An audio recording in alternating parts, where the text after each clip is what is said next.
Ito po yung ano pa lang, katatapos lang natin na job, no? Ito po ay para sa control circuit ng motor pump at saka sa remote control na gate. Bali, dalawang breakers yan at saka may main na RCDO na 32 amperes. Ayan po. Yan, kung makikita nyo po dyan, may mga pipes dyan. Ayan. Ayan. Papunta yan sa outlet para sa EBR ng remote control gate. Yan.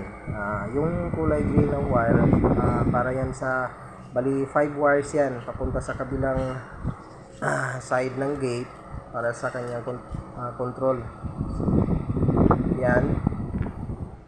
Yan, papunta dyan sa kabila. Tapos lalabas yan.